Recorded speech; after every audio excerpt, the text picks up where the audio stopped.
Vidéo, un cours particulier sur la Seconde Guerre mondiale. Alors ce cours se trouve dans le thème 2, c'est un cours d'histoire de la classe de 3e en particulier. C'est le thème 2, se trouve dans le thème 2. Le thème 2 est intitulé « De la Seconde Guerre mondiale aux efforts de construction du monde et de l'Afrique ».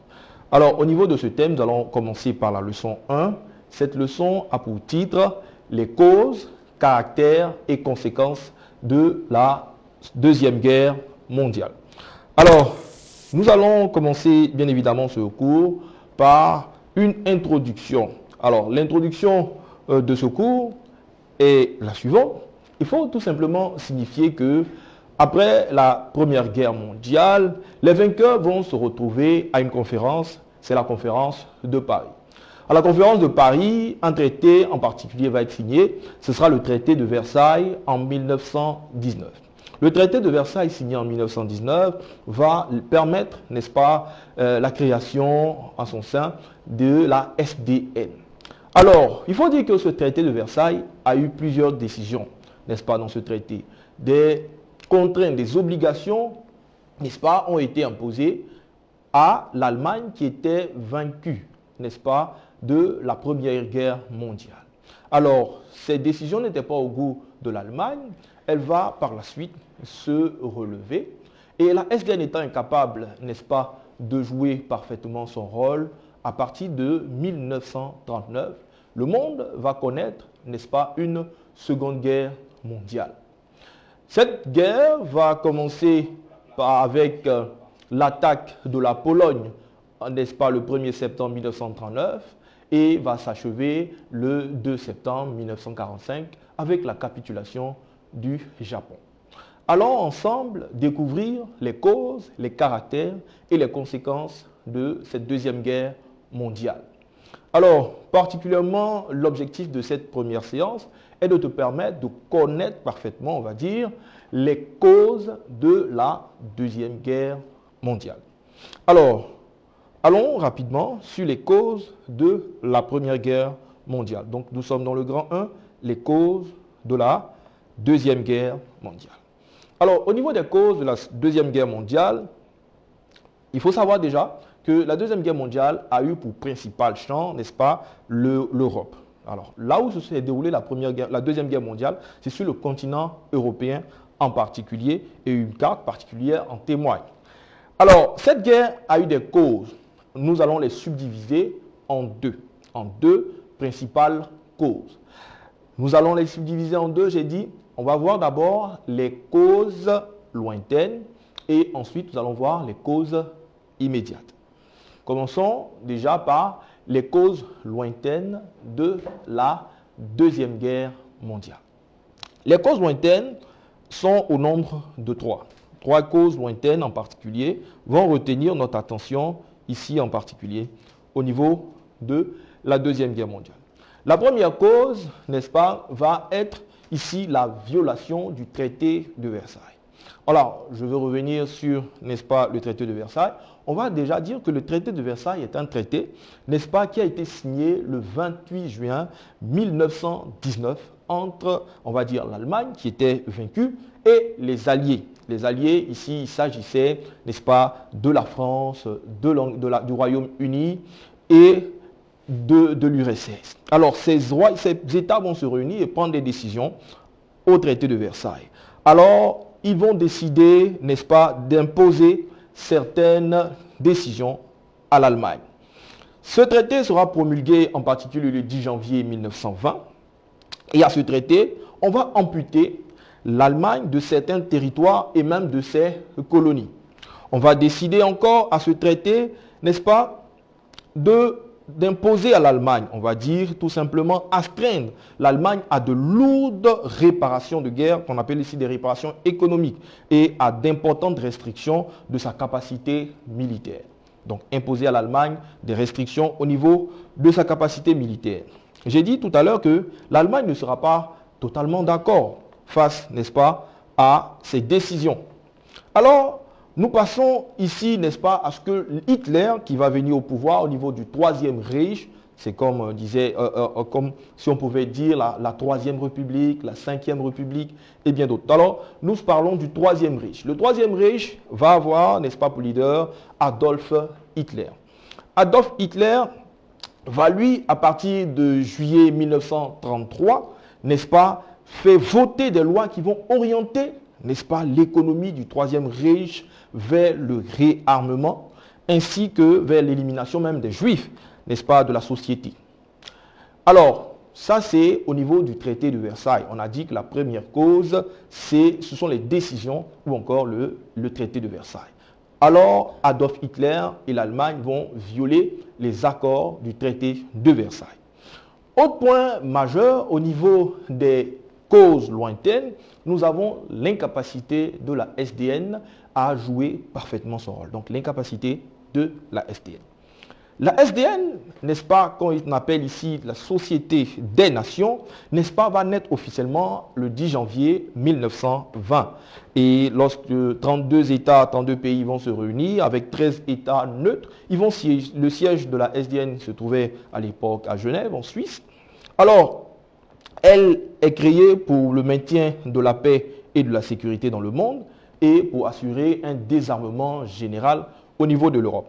Mais elle va se montrer tout à fait inefficace face, n'est-ce pas, au réarmement de l'Allemagne et incapable, n'est-ce pas, de réagir face à certaines crises qui vont éclater dans le monde.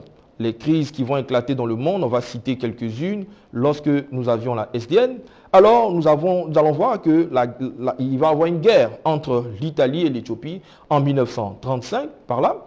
Nous allons aussi voir que le Japon et la Chine auront des difficultés, ils seront en guerre à partir de juillet 1937 et il va y avoir une guerre civile en Espagne en juillet 1936. Hitler, n'est-ce pas, va passer au réarmement de son armée à partir de 1936. Alors l'ensemble de ces faits et de ces événements montrent que la SDN, qui avait pour objectif le maintien de la paix et encore le désarmement en Europe, ne va pas jouer parfaitement son rôle. Donc, elle fait partie, n'est-ce pas, des causes lointaines de la Seconde Guerre mondiale. Alors, pour troisième élément, nous allons passer tout de suite à la passivité des démocraties face à la montée des régimes nationalistes. La passivité, n'est-ce pas, des démocraties face à la montée des régimes fascistes. Ça, c'est le troisième élément. Alors, il va y avoir une idéologie, une montée, n'est-ce pas, des régimes nationalistes au niveau de l'Europe. Il s'agit ici de l'Allemagne, il s'agit encore de l'Italie fasciste et du Japon, de l'Empire du Japon, qui vont se lever, n'est-ce pas, et commencer à mener des actions expansionnistes et hégémoniques. Face à cela, la France, l'Angleterre, on va dire le Royaume-Uni, qui étaient des démocraties, n'est-ce pas, seront, n'est-ce pas, tout à fait, l'Angleterre, seront tout à fait indifférents ou encore passifs. Alors, il va s'en dire tout simplement que cela sera un problème. Ils sont indifférents, les mouvements nationalistes sont en grand nombre, ils avancent, ils connaissent, n'est-ce pas, des victoires, et cela n'est pas encouragé. Encouragés donc par cette passivité, on va voir que les démocraties européennes, avec Hitler, vont se lancer dans des politiques véritablement expansionnistes. En exemple, nous allons voir que l'Autriche va être attachée à l'Allemagne, parce que l'Allemagne va récupérer le territoire d'Autriche à partir de 1938. Il va annexer la Tchécoslovaquie, n'est-ce pas, et aussi au niveau de la crise des Sudètes en 1938. Et on va voir que, n'est-ce pas, le dirigeant Benito Mussolini de l'Italie va lui aussi accorder son soutien à Hitler durant cette période. Voici trois éléments importants qui marquent ici, n'est-ce pas, les causes lointaines de la Seconde Guerre mondiale. Alors, un autre fait, on va passer, n'est-ce pas, à la deuxième cause principale. La deuxième cause principale, ce sont les causes immédiates. Alors, on a dit, premièrement, je reviens, tantôt, on a dit que nous avons deux causes principales majeures. Les causes lointaines et les causes immédiates. Nous avons cité les causes lointaines, au nombre de 3. Et nous passons maintenant aux causes immédiates. Pour une question d'équilibre de coûts, nous avons pris 2 causes immédiates au niveau, n'est-ce pas, du déclenchement de la Seconde Guerre mondiale. Alors, la première cause immédiate tout de suite au niveau de la Seconde Guerre mondiale, on va choisir ici la formation des blocs d'alliance. Alors, les blocs d'alliance avaient déjà commencé lors de la Première Guerre mondiale. Ces blocs d'alliance vont se reformer, n'est-ce pas, au niveau de la Seconde Guerre mondiale. On va avoir d'un côté le bloc des Alliés, donc le camp des Alliés, et de l'autre côté, on va avoir le bloc de l'Axe. Ça va? Donc, d'un côté, les Alliés, et de l'autre côté, l'Axe. Alors, face à des intérêts communs, les alliances vont se former, et d'un côté, les puissances de l'Axe vont comprendre ici l'Allemagne, dirigée par Adolf Hitler, l'Italie dirigée par Benito Mussolini et le Japon avec l'empereur Hirohito. À ces pays vont se joindre d'autres pays, on va citer entre autres la Hongrie, la Croatie, la Bulgarie, la Finlande, qui vont se joindre, n'est-ce pas, au groupe de l'Axe. Et de l'autre côté, nous allons avoir, n'est-ce pas, le bloc des Alliés, donc le camp des Alliés. Au niveau du camp des Alliés, nous allons ici voir le Royaume-Uni, dirigé par Winston Churchill, la France, je précise, la France libre du général de Gaulle. Parce qu'au début, ce n'était pas le général de Gaulle. Le général de Gaulle va arriver un peu plus tard. Mais c'est la France libre du général de Gaulle qui va réussir, n'est-ce pas, à tenir face à l'Allemagne jusqu'au bout. Et nous allons ajouter à celui-là l'URSS de Joseph Staline, n'est-ce pas, et après, les États-Unis, eux aussi, vont se joindre à eux, n'est-ce pas, avec Franklin Roosevelt. Alors, voici les premiers, ou encore la première cause immédiate, c'est ce bloc d'alliance qui va se mettre en place, n'est-ce pas, et cela va annoncer déjà qu'une guerre va avoir lieu. Des gens commencent à se rassembler, des États se rassemblent et vont commencer à batailler. Au bloc, n'est-ce pas, des Alliés, on va avoir d'autres pays tels que l'Australie, le Canada, la Belgique et le Pays-Bas. Et bien d'autres pays. Alors, le monde va être désormais divisé en deux. D'un côté, les Alliés, et de l'autre côté, nous avons l'Axe. Alors, je continue. N'est-ce pas, voyons ici la deuxième cause immédiate. La deuxième cause immédiate au niveau de cette guerre va être l'invasion de la Pologne par l'Allemagne. L'invasion de la Pologne par l'Allemagne. Alors, je veux tout simplement dire que l'invasion de la Pologne par l'Allemagne sera l'élément déclencheur de la Deuxième Guerre mondiale. Les troupes allemandes vont aller, n'est-ce pas, envahir la Pologne, n'est-ce pas, le 1er septembre 1939. La France et l'Angleterre, ou la Grande-Bretagne, étant les alliés de la Pologne, vont eux aussi entrer en guerre dans la même journée, n'est-ce pas? Et cela va être le début de la Deuxième Guerre mondiale. Voici donc présentées les causes de la Deuxième Guerre mondiale. Alors, un rappel, tout rapidement, nous avons dit deux causes principales, les causes lointaines et les causes immédiates. Les causes lointaines, on a cité premièrement, on va y aller ensemble. On a dit la première cause lointaine, c'était tout d'abord, si tu suis, il faut que tu travailles avec moi. Alors la première cause lointaine, c'est la violation du traité de Versailles. La deuxième cause lointaine, on a dit l'incapacité de la SDN. Et enfin, la troisième cause lointaine, c'est la passivité des démocraties face à la montée des régimes nationalistes. Et puis, nous avons vu maintenant les causes immédiates. Les causes immédiates sont principalement la formation des blocs d'alliance. Et puis, la dernière cause, celle qui est l'élément déclencheur de la Seconde Guerre mondiale, c'est l'invasion de la Pologne par l'Allemagne. Voici ici présentées donc, chers amis, les différentes causes de la Deuxième Guerre mondiale. Comme je l'ai dit d'entrée, l'objectif ou la tâche d'aujourd'hui principalement, c'est de connaître parfaitement les causes de la Deuxième Guerre mondiale. Alors, pour vérifier, n'est-ce pas, nos connaissances, nous allons, n'est-ce pas, passer à 3 petites activités qui vont nous permettre de vérifier nos connaissances. Alors, passons à des activités d'application qui nous aideront à vérifier nos connaissances. Suis avec moi ces différentes activités. Alors, passons déjà à l'activité d'application, donc numéro 1. L'activité d'application numéro 1 nous présente un tableau avec 3 entrées. Une colonne où nous voyons des affirmations, une deuxième et une troisième où il est écrit vrai ou faux. Alors, il s'agira pour toi ici de cocher ou encore de répondre là où tu es aux affirmations par vrai ou faux. Je mets une croix dans la colonne, n'est-ce pas, appropriée. Alors, si c'est possible. Alors, ici, je donne la première affirmation. La première affirmation est la suivante. La Deuxième Guerre mondiale a commencé en 1939 et a pris fin en 1945. Tu réponds avec vrai ou faux. Alors donc déjà tu peux utiliser même ton ordinateur ou encore ton téléphone et dans les commentaires mettre 1 et tu dis si elle est vraie ou elle est fausse, c'est ta affirmation. Voilà. Et la Deuxième Guerre mondiale a commencé en 1939 et a pris fin en 1945. Vrai ou faux?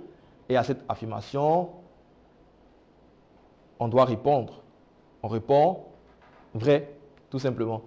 Alors, on continue.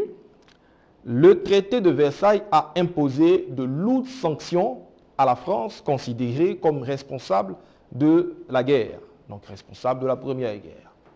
Est-ce que le traité de Versailles a imposé de lourdes sanctions à la France, considérée comme responsable de la guerre?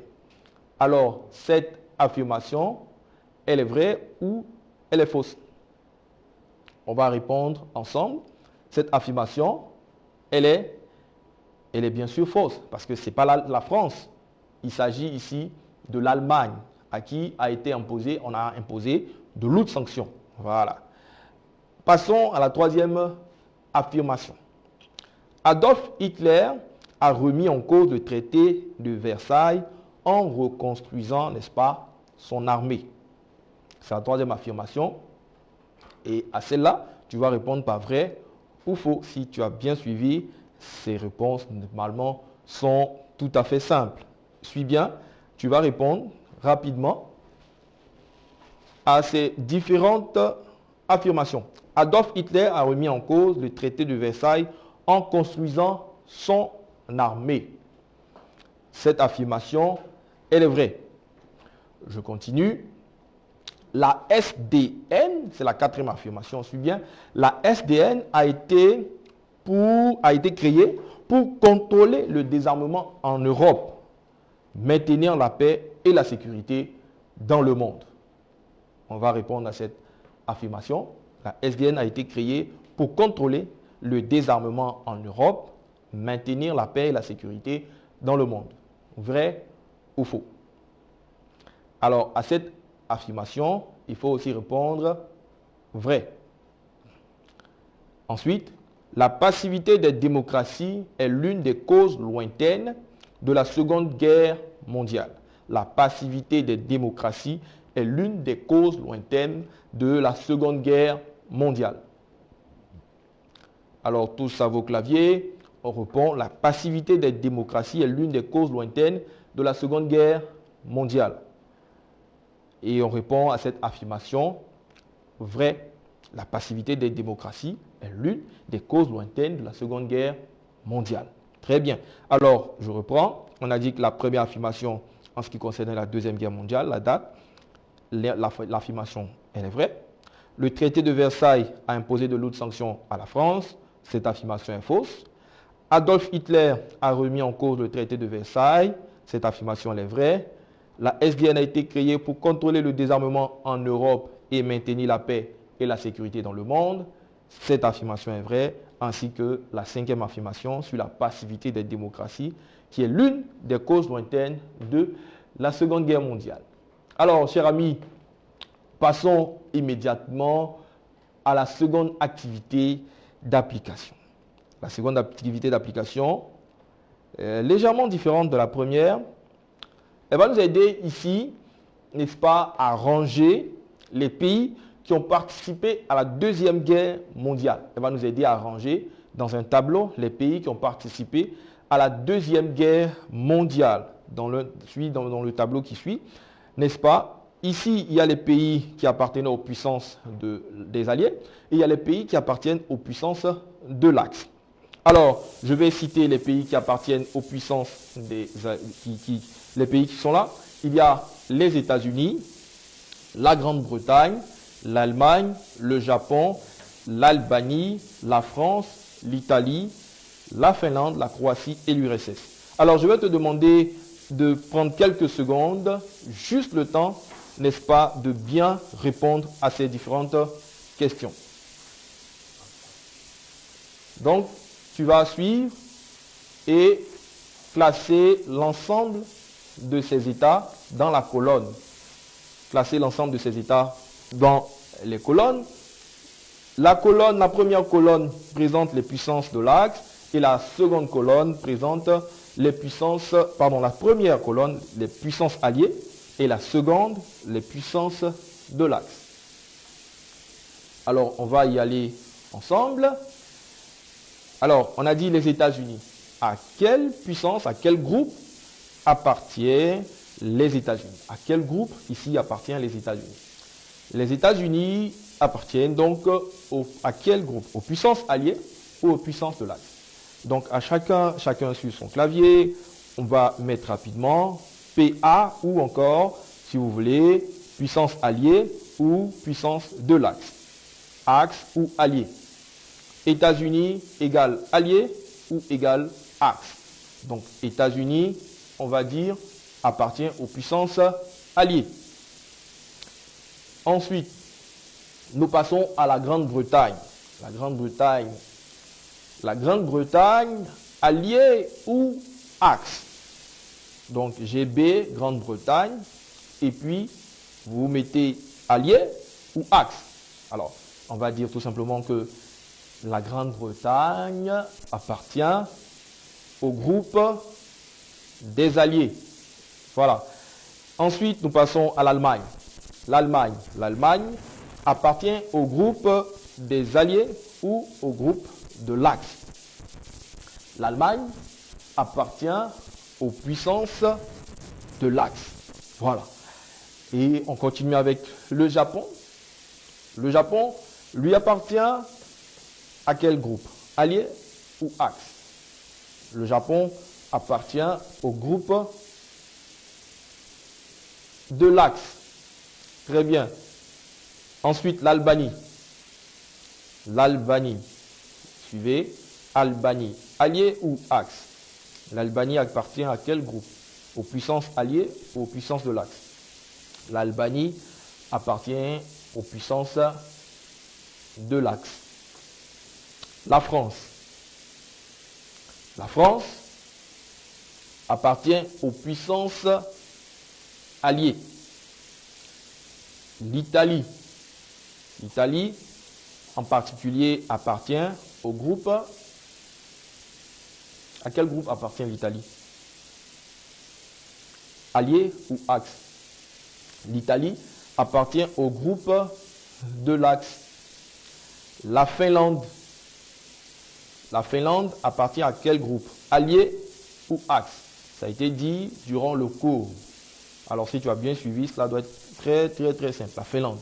La Finlande appartient aux puissances de l'Axe. La Croatie. La Croatie appartient à quel groupe? Aux alliés ou aux puissances de l'Axe? La Croatie appartient aux puissances de l'Axe. Et on termine avec l'URSS. Voilà un état où il peut y avoir discussion, mais c'est simple. L'URSS appartient au groupe des alliés. Pourquoi je dis qu'il devait y avoir discussion? Parce que tout simplement au départ, l'URSS était avec les pays de l'Axe Et à partir de 1941, l'URSS va se détacher des pays de l'Axe pour se rejoindre les pays alliés. Voilà. Alors, voici ainsi fait notre deuxième activité d'application pour bien évidemment vérifier nos connaissances. Nous terminons avec cette dernière activité, l'activité, n'est-ce pas, numéro 3. J'espère pour toi que ces différentes activités te permettent, n'est-ce pas, de mieux maîtriser les causes, n'est-ce pas, de la Deuxième Guerre mondiale. La dernière activité, pour nous, il s'agira, n'est-ce pas, de relier les éléments, n'est-ce pas, de la colonne A qui renferment les causes principales aux éléments de la colonne B qui renferment les causes, on va dire, les causes secondaires, les causes qui leur sont, n'est-ce pas, correspondantes. Alors, la colonne A, ici, il est mentionné les causes immédiates de la Deuxième Guerre mondiale et ensuite les causes lointaines de la Deuxième Guerre mondiale.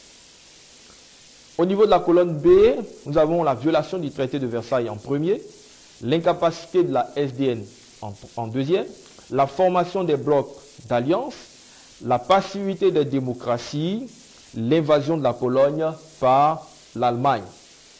Alors, on y va pour essayer de relier, n'est-ce pas, ces différentes causes. On va relier celle de la colonne A à leur correspondante dans la colonne B. Alors, 1 et 2. Les causes immédiates ici, à quelles causes allons-nous les relier? La première cause immédiate, elle se trouve au niveau de la colonne B, à quelle position? À la position 1, 2, 3, 4 ou 5. Elle se trouve à quelle position? Elle se trouve dans la position 3, c'est-à-dire la formation des blocs. La formation des blocs. Ensuite, voyons ici la deuxième cause immédiate. La deuxième cause immédiate, elle est à quelle position? Dans la position 1, 2, 3, 4 ou 5. Donc la deuxième cause immédiate se retrouve dans la dernière position, c'est-à-dire l'invasion de la Pologne par l'Allemagne. Maintenant, passons aux causes lointaines. Bien évidemment, les causes lointaines sont claires. Dans la position 1, la violation du traité de Versailles. La position 2, l'incapacité de la SDN. Et puis, en dernier point, la passivité des démocraties face à la montée des régimes nationalistes. Voilà. Alors, ainsi nous venons de terminer les différentes activités d'application relatives à notre leçon du jour.